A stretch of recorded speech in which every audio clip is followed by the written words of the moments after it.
we are going to derive it real fast, because I know none of you have ever heard of this before. Oh, it's so rare, you never use this.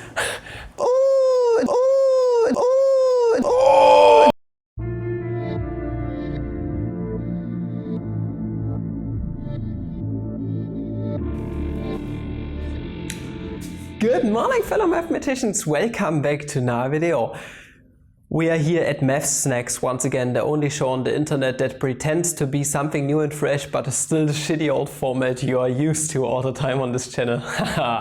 Okay, we are going to derive some really weird shit on the unit circle today. So yeah, we are going to dive right in. At first I would like to introduce the main boy for today, the unit circle, to you guys. So imagine you have a circle. Hey, it's pretty good. And it has radius 1. That's the unit circle. And basically it's defined on the complex plane somehow. So we define the unit circle as being nothing but the set of all the complex numbers with magnitude of 1. Okay? And if you have less or equal to 1, then that's called the unit disk. But we are not talking about that. And you see, they are of this form right here. And there's one really important boy, the complex exponential function, which we can define with a certain real and complex part. Okay, real and imaginary part. I'm terribly sorry. So if you take a look at e to the I z, for example, okay, this is nothing but the cosine of z plus I times the sine of z. Okay, so we have to start somewhere. And the cosine and the sine are the real and imaginary part, respectively, of this thing right here. Cosine and sine in itself are just definitions. So there's no way you can prove that something is the sine or the cosine, basically. So back then in ancient Greek or something, they just introduced the sine as the ratio of, for example, the opposite and the hypotenuse. And the cosine as nothing but the adjacent and the hypotenuse. What this is, we are going to talk about in a second. So those are the basic definitions right here, and we are going to work with cosine and sine today, and we are going to derive all the weird shit you can actually find on the unit circle there. Okay, unit circle right here, our most favorite periodic piece of shit. Boy, why not draw in a little coordinate system? Okay, coordinate systems are always good. We are going to divide this into 4 quadrants. We are going to work mainly on the first quadrant right here. Okay, and I'm going to place a little line in here. Okay, so you see that's a circle with radius 1 defined by this set right here, meaning this line from the center to the outer arc has a magnitude of 1. Okay, coolio. How does this help? Well, now I would like to construct ourselves a right triangle in here. Meaning we are going to put a line down, this right here is a right angle, and we are going to call this thing right here exactly the cosine of some angle phi, for example, and this line right here is exactly the sine, okay, of some angle phi. Okay, let's put it like this. Where is this angle phi placed exactly? Well, this angle phi is right here, between our cosine and our line of magnitude 1.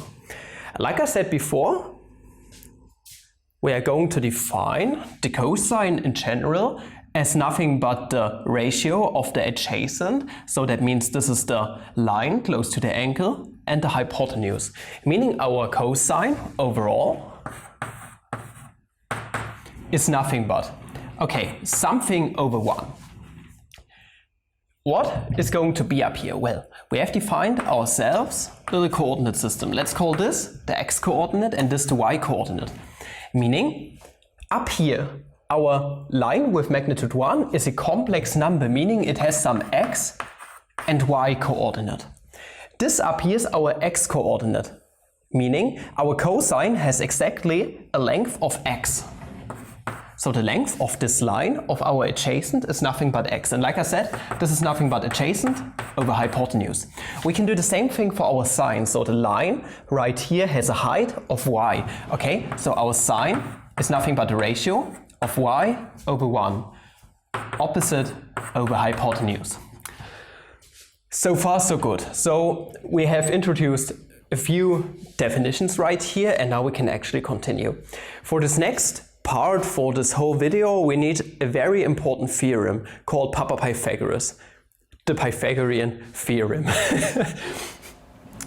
We are going to derive it real fast because I know none of you have ever heard of this before. Oh, it's so rare, you never use this. Okay, for this I would like to take a look at a right triangle, because right here we are taking a look at a right triangle. We are going to construct ourselves right triangles all the time, okay? So here's a right triangle with some lines, okay, A, B and C right here. It's a right triangle, meaning our hypotenuse has a right angle up here, okay, pi over 2, 90 degrees, okay? So opposite of our hypotenuse is our right angle. Also, what I would like to do, I would like to place a little height in here, okay? It doesn't really need a name right here. And this height right here actually divides our line C into some P and some Q. And now we are going to take a look at the ratios of those right here. Okay, ratios are a big part of geometry. We are going to make use of that. Now, in this new triangle right here, we actually have a new hypotenuse, namely A, and in this triangle right here, we have a new hypotenuse, namely B. And now I would like to take a look at the ratios. Meaning, if we compare our P to our A, for some reason that we are going to talk about in a second, this ratio is exactly the same as the ratio of A with our original hypotenuse C, okay? A over C. Same spiel here. So if we compare Q and B, we are going to end up with the same ratio as B and C, okay? Why exactly is this true? This right here only holds true if those triangles right here do share the same angles, all of the angles in here, as our main triangle that we have. Meaning our triangles overall have to be congruent. How can we show that this is indeed true? Well, why not place some angles in here, okay? So let's call this angle alpha, this right here is beta. This right angle up here, we are going to call it gamma, and we are going to split it up into this right here is epsilon, and this right here is delta. And now we are just going to take a look at our angles. So all the angles in a triangle have to have 180 degrees in total if you sum them up. Also, once we have placed the height in here, we actually get right triangles here, so pi over 2, meaning we can solve a simple system of equations. I'm going to put it here. So what can we actually get? Well, we know that alpha plus delta plus pi over 2 is nothing but pi, 180 degrees, okay? Alpha plus delta plus pi over 2 is nothing but pi. We can subtract pi over 2 on both sides, leading to alpha plus delta being equal to pi over 2. We can do the same thing right here. Epsilon plus beta have to equal to pi over 2, okay?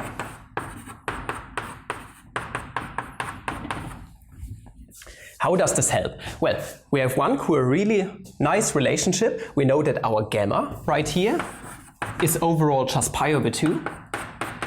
But this is nothing but epsilon plus delta, okay? Meaning overall, we know what pi over 2 is equal to. Well, pi over 2 is equal to this, this and that. So why not substitute it in? For example, we have epsilon plus beta is nothing but epsilon plus delta, meaning overall that beta is nothing but delta, okay? We can do the same thing here to arrive at alpha being equal to epsilon. This is pretty good because we know that this angle right here is actually equal to this angle, and this angle is actually equal to this angle right here. Meaning what we can do, we can basically scale this triangle right here up, rotate it a bit and place it on here, and it's going to be the same thing as this triangle right here, okay? Meaning overall, the ratios of the sides are going to be completely the same all the time, okay? Meaning, how can we continue from this point? Well, why not solve for A? So multiplying A on both sides, it's a line segment, it's strictly greater than 0 in Euclidean geometry. So A squared is nothing but P times C. And also what we have here, by the same arguments, b squared is nothing but q times c. Why not add both equations together? It's a simple system of equations, meaning a squared plus b squared is nothing but, okay, so we are going to have pc, personal computer, plus qc, quantum computer. Oh my goodness, that's so groundbreaking, that's so mind-blowing. Meaning we have the same factor of c right here, so this is c times p plus q. But p plus q overall makes our line c. So meaning we are going to end up with c squared. In a right triangle, this relationship right here holds just because those triangles are actually congruent. Meaning overall that if we square up our adjacent and our opposite, and then we are going to sum it together, we are going to end up with the square of the hypotenuse. And this thing right here is important big time, and we are going to work with it now, deriving stuff like the tangent, cotangent, secant, cosecant, havercine, havercosine, blah blah blah. I hope you are excited. Oh, I'm not so English good. Next up we are going to talk about the tangent, and this is something I got really stuck at because for me no one ever derived why the tangent is also some kind of a ratio. Which ratio we are going to see. No one ever derived it. For most people it was just a definition up until this point, but we are going to do the whole thing right here. We are going to go straight through it. At first let us define what a tangent line is. Well, if we take a look at this point where our line with magnitude 1, our radius, meets with actually our arc of the circle, if we construct ourselves a line which is perpendicular, meaning it lies 90 degrees right here on this line with magnitude 1, that's what you call a tangent, okay? So we have constructed ourselves a tangent line, meaning why not extend this line up a bit further right here, okay? This is going to make sense in a few minutes. And also we are going to have this right here, okay? This line right here, this outer line, is what you call the tangent. That's why I introduced it that way. Also don't forget, this right here is our y coordinate, our sine, and this thing right here is our x coordinate, our cosine. Also we have another line segment. We are going to call it t for now. What that is, we are going to talk about in a few minutes, okay? So, now we have introduced Papa Pythagoras. Let us find a few relationships in this triangle right here and see what we actually get. For example, what we have is that 1 is the hypotenuse, so y squared plus x squared is nothing but 1 squared, 1. Okay, so our first relationship is that y squared plus x squared, I said it the wrong way, it's nothing but 1. Okay, that's our first relationship. Also what we have x plus t being our hypotenuse in this big triangle, meaning x plus t squared is nothing but tangent squared plus 1 squared. So 1 plus tangent squared. I'm not going to write the argument phi right here because we know what is meant by this, okay? I don't want to write too much stuff. Now we have found this relationship. What else do we have? Well, we also have this right triangle here. T squared plus y squared is nothing but tangent squared, okay? Meaning, what we can do? We can expand this out using the binomial theorem under the condition that x and t commute. This actually holds true and they are just real numbers, so they commute. Hey, coolio. Also, we can plug those definitions for tangent squared and 1 into here and see what we actually get. Meaning, x squared plus t squared plus 2 times t times x is nothing but, okay, x squared plus y squared, this has been our 1, plus t squared plus y squared. And maybe you can see something. Why not subtract x squared on both sides, and why not subtract t squared on both sides? Okay, we got rid of this, leaving us with 2 times t times x is nothing but 2 times y squared. Okay, that's equivalent to saying, if we also cancel out the 2's, 2 is not equal to 0, it's a successor of 1, so if we are not in a field with characteristic 2, that's fine, we can divide by it. So t times x is nothing but y squared. Hey! It all unfolds one after another. Now we can divide both sides by x. It's a line segment, so it's not equal to 0. T, that's actually equivalent, it's nothing but y squared over x. how does this help right now? Well, we have this thing right here. T squared plus y squared is nothing but tangent squared. We want to find an expression for our tangent, so we can actually plug it into here. Meaning, tangent squared is nothing but t squared, so y to the 4th power over x squared plus y squared, okay? Why not add those two fractions together, meaning we can expand this fraction by x squared over x squared. Now we can add those together, leaving us with, I'm going to write it in a different way, y to the 4th power is nothing but y squared times y squared. So this is y squared times y squared plus y squared times x squared over x squared. Now we can factor out the y squared up here in the numerator, y squared, and also we have this 1 over x squared.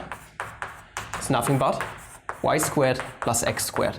And y squared plus x squared, we know what this is. This is nothing but 1. So this right here, times, that's supposed to be a times, I'm terribly sorry, is going to result in 1.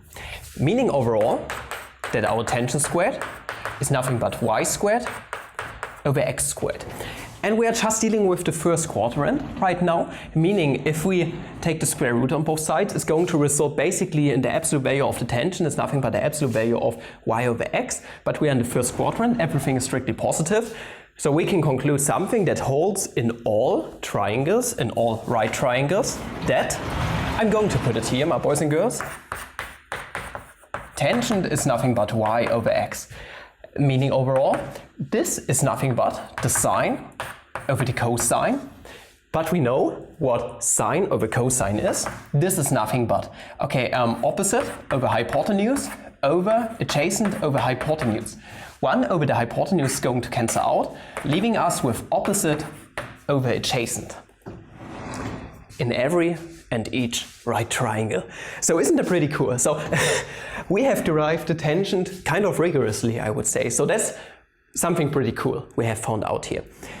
And now it also becomes clear why our tangent basically diverges once our angle goes to pi over 2, because you see, pi over 2 means our angle is going to be a right angle right here. So meaning if we increase this right here, our sine is going to increase in size up until 1.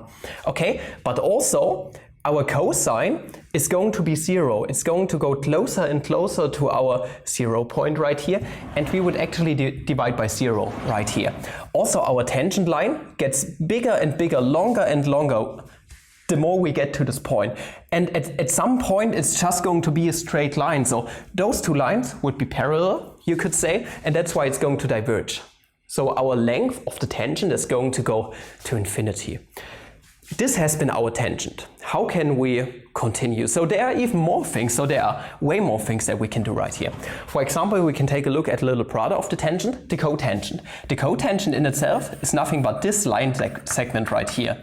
Okay? And by the same arguments we had right here, we can actually conclude that the cotangent is nothing but the reciprocal of our tangent right here. Okay, so we have derived the cotangent. You can go through the same processes. It's going to end up in the very same thing. What else can we actually do? Well, why not take a look at, for example, the secants, okay? What exactly is the secant? Let me think for a second. The secants. Let me think which part of the line segment it actually is. So we have our tangent right here. This right here is our 1, and our secant overall was this line segment x plus t that we had right here. So x plus t that we had before is nothing but our secant of phi. Okay, and the terminology right here really doesn't make any sense, because you are going to see this in a second. Okay, let us solve with Papa Pythagoras, because this right here is a right triangle, meaning overall that 1 squared plus tangent squared is nothing but y over x, leaving us with y squared over x squared, is nothing but our secant squared, okay? Meaning we can advance this by x squared over x squared, leaving us with x squared plus y squared over x squared, but x squared plus y squared by this definition right here by this formula, I would say, it's nothing but 1, leaving us with 1 over x squared. Once again, taking the square root on both sides is going to leave us with the absolute value. We are in the first quadrant, meaning our secant is nothing but 1 over x, but this is 1 over the cosine. Why would you do this? Seriously, this is the secant. It's with respect to the cosine. There's also something called the cosecant, C as C right here. And the cosecant, by the same argument, you can go through the same process again, it's nothing but 1 over y, which is 1 over the sine. And this, for fuck's sake, doesn't make any sense. So seriously, why would you call the thing with the co without the thing with the co? So why would you name it like this? This doesn't make any sense. And the spiel goes on for the cosine, for example. So, doesn't make any sense. Yeah, we have derived the basic trig identities that all of you guys should know. There's also the thing called the chord. I think it's the line connecting this point up here and actually the part where our x-axis meets our arc, but I haven't thought about this before. Maybe something comes to mind when I erase this stuff. Otherwise, just take it how it is. That's the chord, if I remember correctly. We have already done a lot of stuff up until now, and now we are going to deal with the really special trigonometric function. We are going to start off with the exterior trigonometric functions, meaning stuff that actually lies outside the unit circle, only outside. So there are actually two things that lie outside the unit circle. I got my blue chalk right here, so we have this line segment right here and we have this line segment right here. They are respectively called the secant, the secant exterior, so that's the exterior secant, and we also have the exterior cosecant. How can we actually define this? So this thing right here is the exsecant and this line segment up here is the x-cosecant. If you take a look at this, we know that our whole line segment right here is actually nothing but the secant, okay? Meaning, if this radius is 1, then our x-secant is nothing but the whole secant minus our 1 right here, okay? X-secant is nothing but secant minus 1, meaning we know what secant is. Secant is nothing but 1 over x. So 1 over x minus 1, we can expand this fraction by x over x, leaving us with 1 minus x over x, which is nothing but 1 minus cosine over the cosine. And yeah, this is basically it. And by the same argument, just as before, I'm so glad that all of this stuff works out analogously. We actually have that our x cosecant is nothing but the secant, this whole line segment minus 1, okay? X cosecant is nothing but the cosecant minus 1, and as you might have guessed, maybe this is nothing but 1 minus y over y, leaving us with 1 minus the sine over the sine in itself. Okay, coolio. This is just how it works. And now we can go for the really special things that you might have never heard of before. So this right here is already pretty special when it comes to unit circle identities, but the next stuff is going to be even more special. What other line segment didn't we talk about up until now? One thing I have drawn into here is once again a projection of our cosine. So this line right here is actually just our cosine. Once again, just like this line is our sine. We are going to take a look now at this line segment right here, okay, from here to there, so connecting the endpoints of the cosine to our arc right here. And also we are going to take a look at this line segment right here, connecting the endpoints of our sine and our arc. This thing right here is called the vertical sine, the versine, okay? Versine is this thing right here. And how is it constructed? Well, basically it's nothing but the length, 1, minus our cosine, okay? So this is 1 minus the cosine. Meaning we can actually express our exsecant right here as nothing but the vertical sine over the cosine. So that's pretty cool in itself. And yeah, maybe you have worked with those before, but the inverse functions actually sound pretty cool. So arcus versine, for example. So that's pretty cool. By the same argument, we can actually calculate our co-versine that we have up here. This is actually nothing but 1, so this whole length, minus the sine that we have right here. 1 minus the sine. And like I said before, this terminology once again doesn't make any sense. Co-versine, just the sine. Versine, cosine. Doesn't make any bloody sense.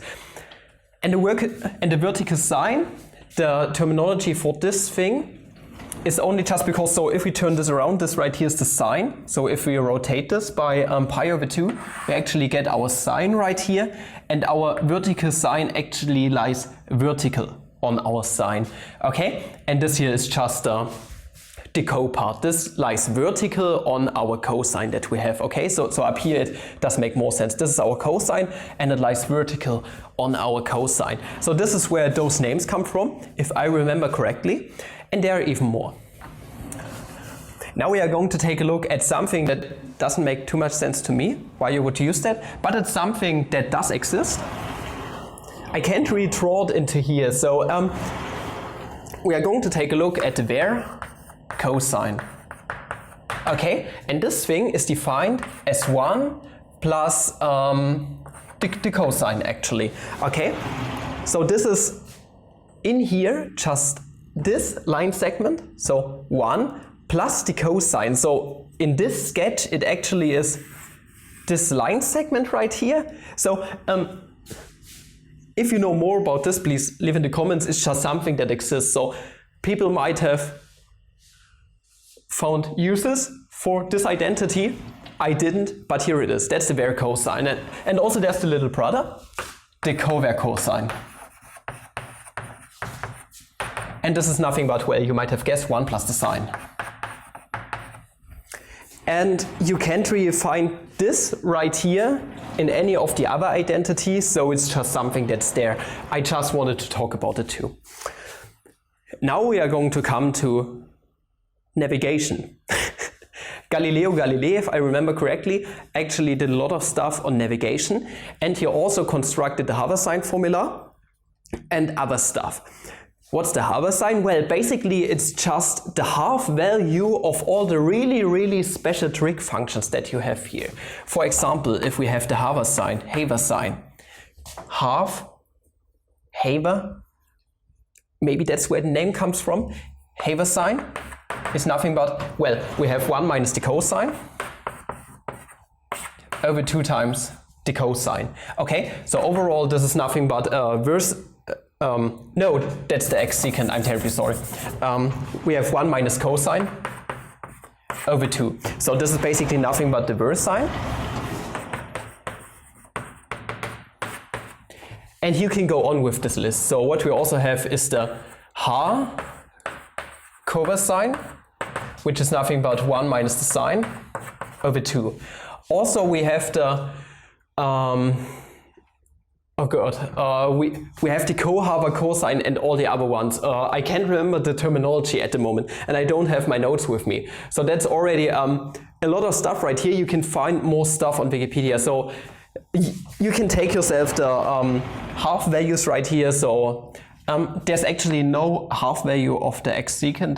There would be havercosine, for example. I don't know if this exists, but yeah, for those two we also have half values. So we have the half cosine and the havercosine. Yeah, havercosine, right?